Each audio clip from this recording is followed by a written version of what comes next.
Bingeable Scary Story, Part 1.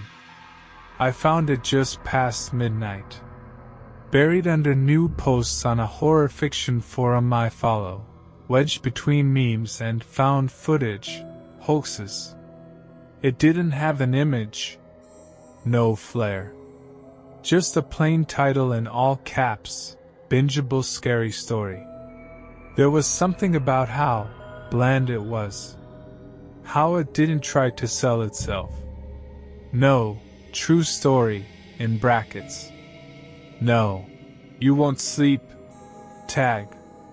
No clickbait. Just that name. I clicked. The post was from a burner account. Brand new. No karma.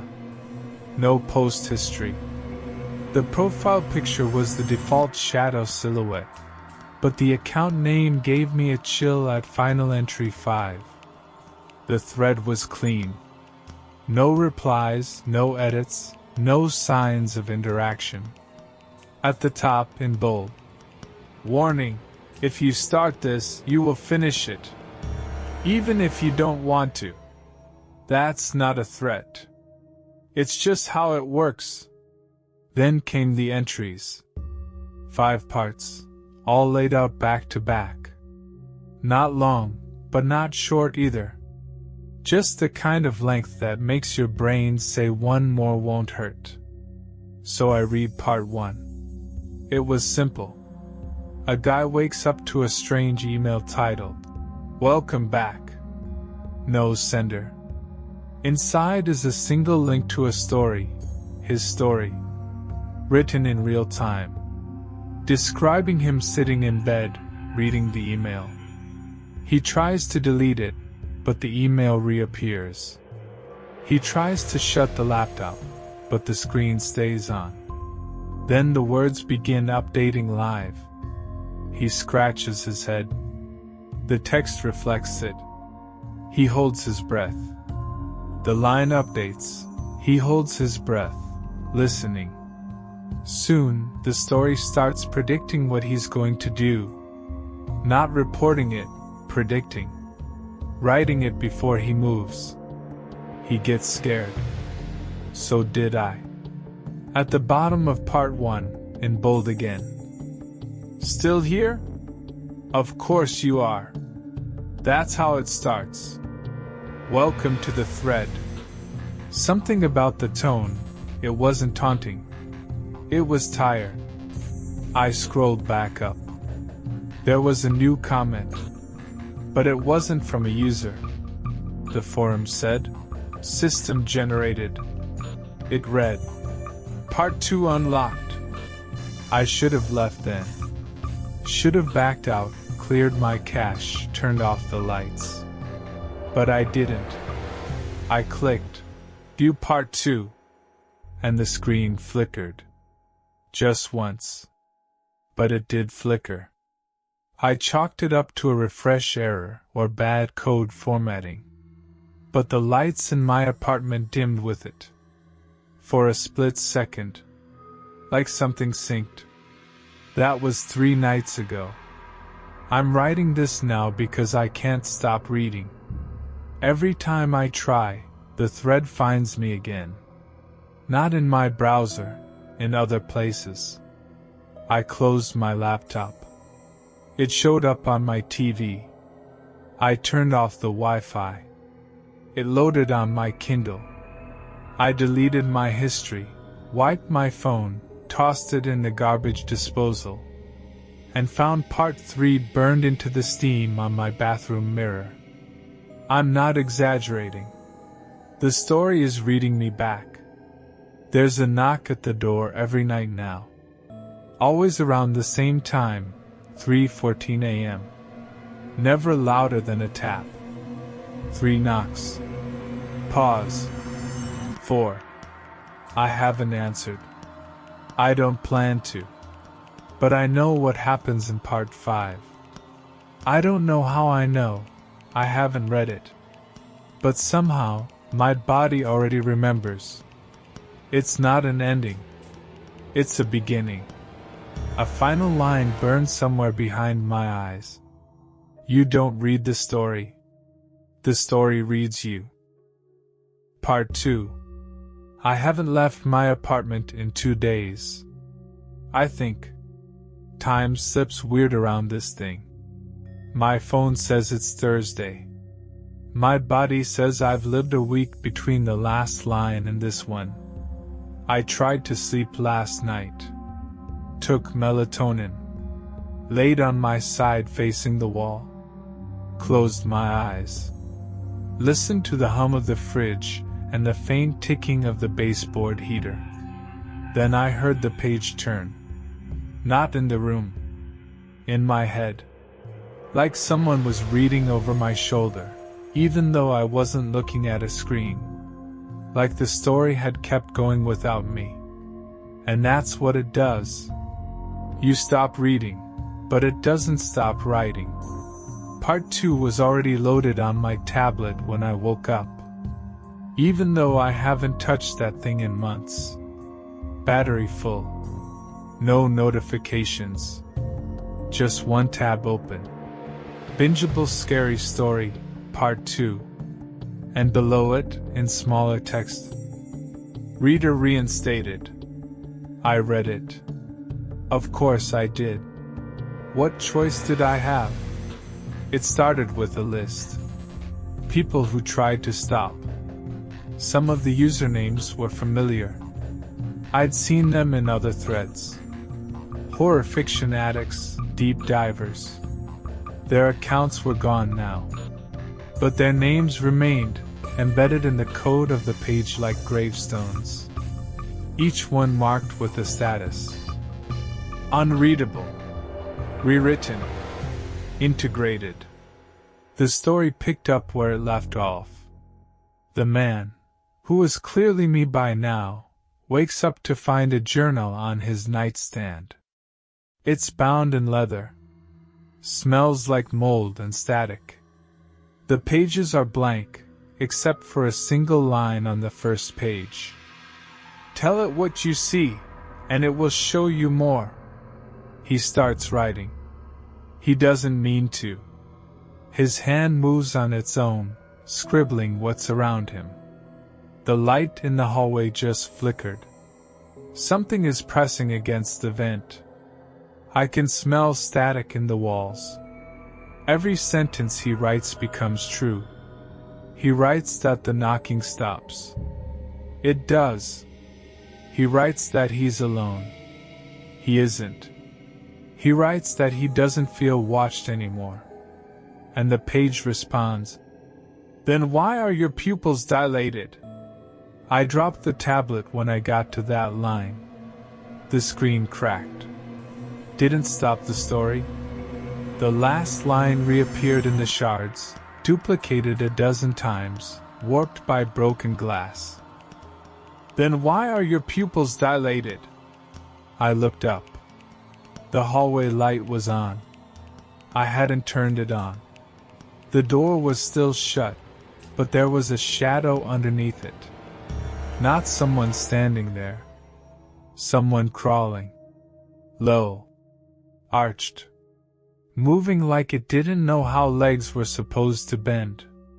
I turned off all the lights. Sat in the corner. Covered my eyes. Didn't matter. The story found me again, this time in my own handwriting. I must have written it while I was out. Part 2. On my wall. In charcoal. Each sentence burned into the plaster. He covers his ears, but the knock still comes. He closes his eyes, but the story keeps seeing. He thinks he's real. He isn't. I started screaming. Someone knocked on the door 3 times. Pause. For more. A voice came through, high and papery. "Are you done with part 2? I didn't answer. It didn't care. The next part's already inside. The knocking stopped. I passed out on the floor. When I woke up, there was a folded page on my chest. Notebook paper. Ripped at the edges. typed in red ink. Part 3 unlocked. And on the other side. The longer you wait, the more of you the story has to write. I haven't flipped it over again, but I can feel the words shifting on the other side, writing themselves, forming sentences I'm not thinking. Yet, I think I'm going to read it. I think I have to. But first, I need to check the mirror, because my reflection is smiling, and I'm not. Part 3. I tore the page in half. It didn't matter. The text kept coming. I watched it happen, letters bleeding through the paper, curling out from the torn edge like veins under skin. Words that shouldn't be there. My name. My real one. The one I've never used online. Never posted. Never linked. Spelled perfectly. Not just my name either. The name of my old elementary school. The dog I had when I was 9. The number of steps from my bedroom to the bathroom. Things I've forgotten. But the story hasn't. It remembers everything. The mirror still shows me smiling, even when I'm not. And now it started to move when I'm still. I tested it, stood in front of the bathroom mirror for a full minute, body rigid, not even blinking. My reflection cocked its head to the left after 30 seconds. I turned and ran. Locked the door. Stuffed towels under the crack. I don't use mirrors anymore. I covered them all. But the reflections follow. TVs. Oven glass. Even puddles. When I try to look away, I feel something behind my eyes pulling me back. Like gravity, but personal. Like I'm being stared at from the inside out. The knock came again last night.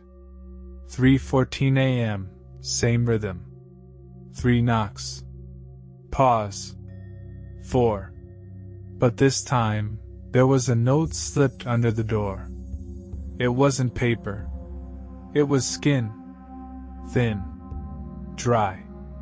Folded like origami. On the inside, in that same neat red ink. You paused too long.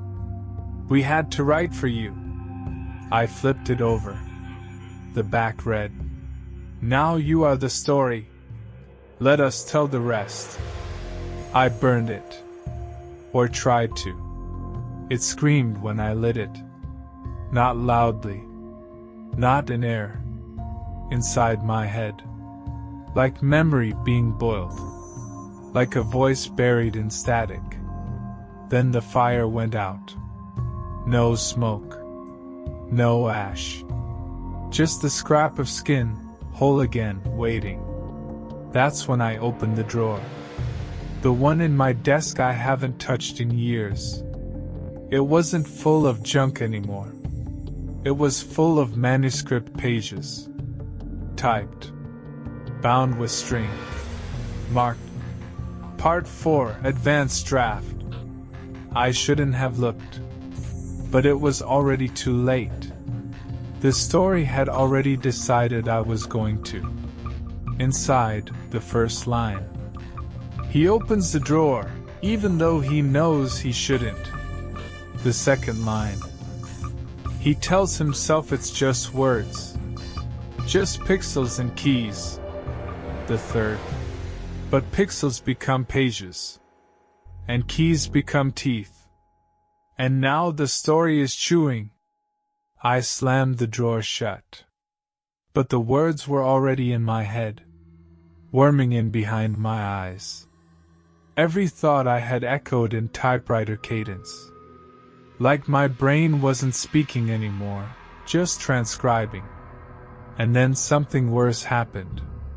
The comments came back. The original thread, the one that was empty when I found it, was full now.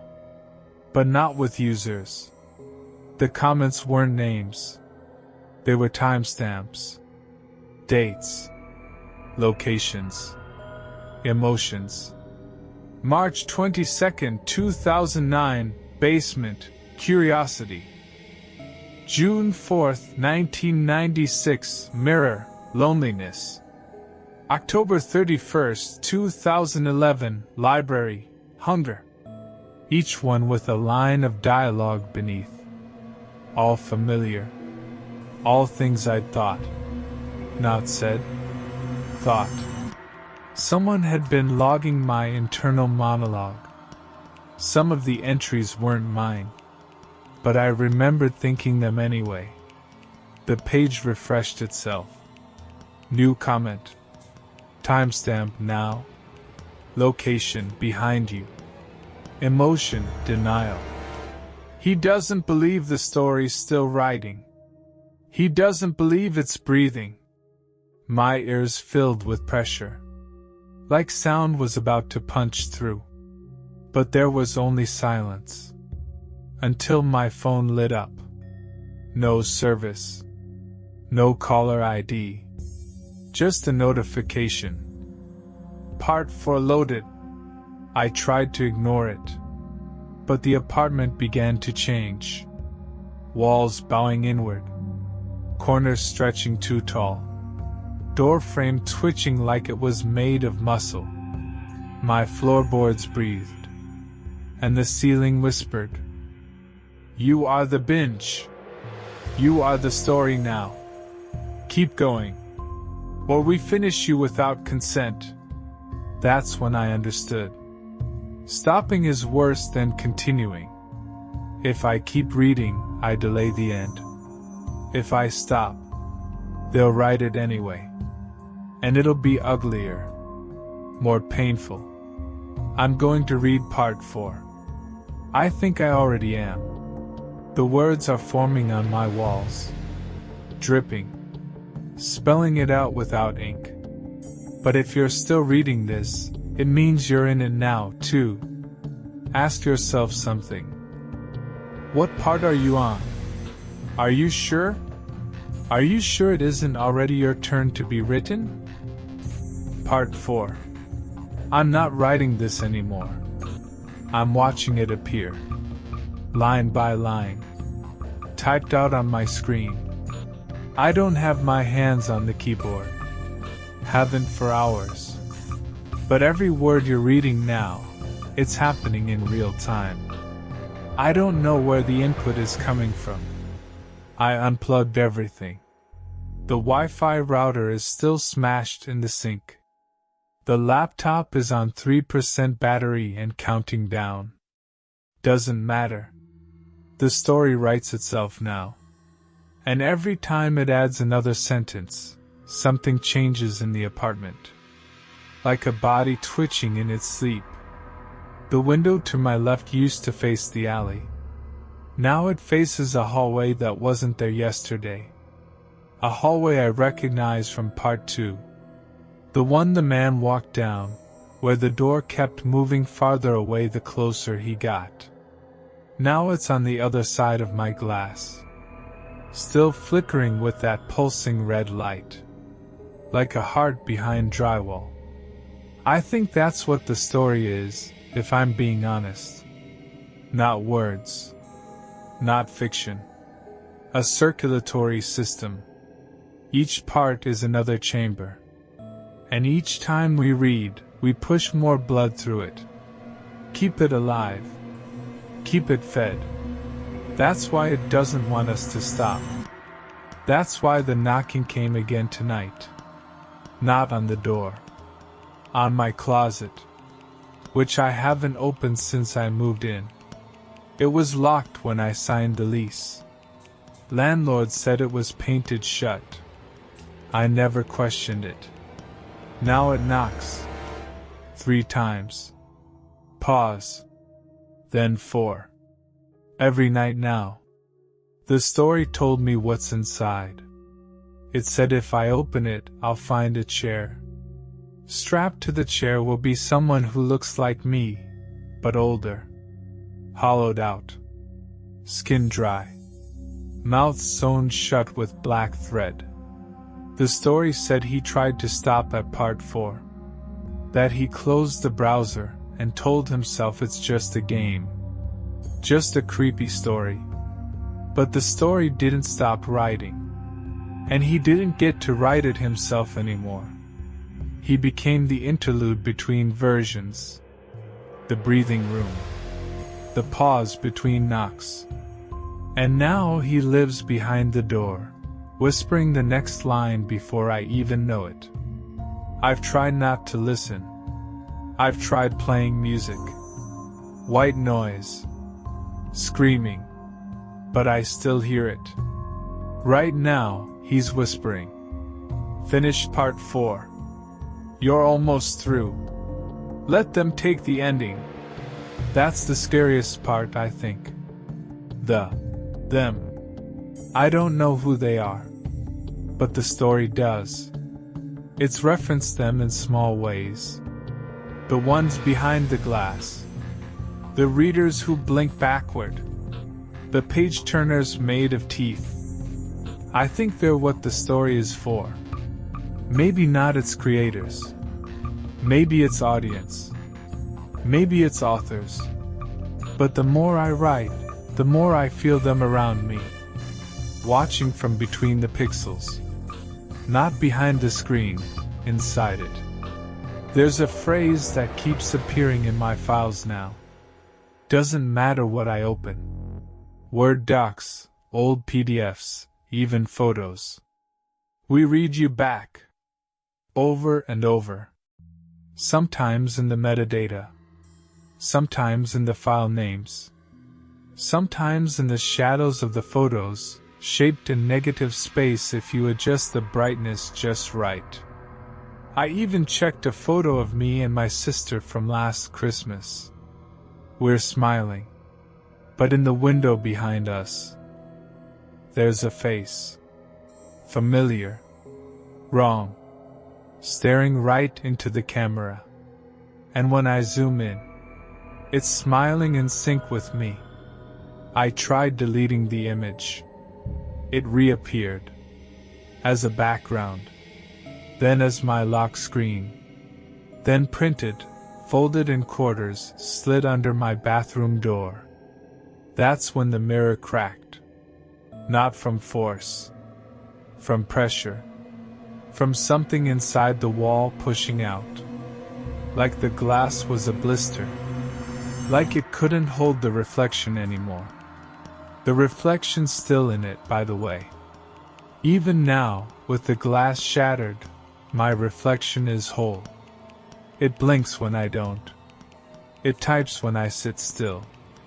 And it's already writing part 5. I can feel it. In my jaw. In my teeth. In the spaces between memories I didn't know were hollow. You're almost there too, aren't you? Of course you are. That's the name of the thread. Bingeable. Nobody reads just one part. Nobody finishes of their own accord. The story takes the ending. That's the rule.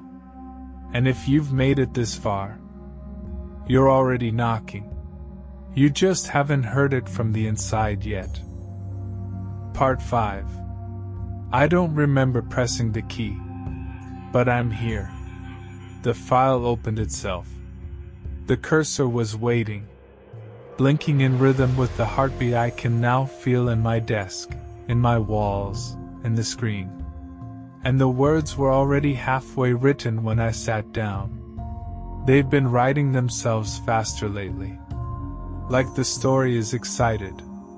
Like it's finally close to whatever it's been trying to become. There's no plot anymore. No protagonist. Not really. Just entries. Logs. Proof. It doesn't need to tell stories now. It just uses them. Like a throat uses breath. Like an eye uses light. And right now, it's using me. And you? That's how it ends. That's what bingeable means. Not that it's addictive. Not that it's entertaining. Not that it's easy to consume. It means you don't stop reading because you were never supposed to. It means the story eats in one sitting. You started it, and it started you in return. It knew you'd finish. It built you for the ending. It gave you pieces of fear in doses it knew you could handle. It whispered between the lines. It mirrored your breath and the pacing. It mimicked your habits. Timed its rhythm to your eyes. Matched your heartbeat when you weren't paying attention. The knocks? Not from outside. They were inside your head. Tap. Tap. Tap. Pause. Tap. Tap. Tap. Tap. That rhythm isn't a threat. It's a signature. It's your name. Your shape and sound. Your pattern. It wrote itself into you. Your dreams. Your reflections. Your memory of when you started the story, if you even remember anymore. Now the story is finished. And here's how it ends. You walk to the mirror. You don't mean to. Your legs move before your thoughts. You stand in front of it. And the reflection? It smiles. But not because it's happy. Because it's free. You see, it was never just a story. It was a prison. A page-shaped cage. Built with paragraphs and teeth. It needed someone to finish reading so it could get out. And now that someone is you. You reach the end. And the reflection takes your place. One blink. Two. And then it turns, walks out of your room, your house, into your world. Wearing your body. The file deletes itself. The screen goes dark. The mirror clears. You're not in it. You're on the other side now. Watching. Waiting. Trapped in the space where stories are kept until someone's ready to read again. And if they do, if another reader finds this thread, then maybe you'll be written next. Tap. Pause. Tap. Tap. Pause. Start reading.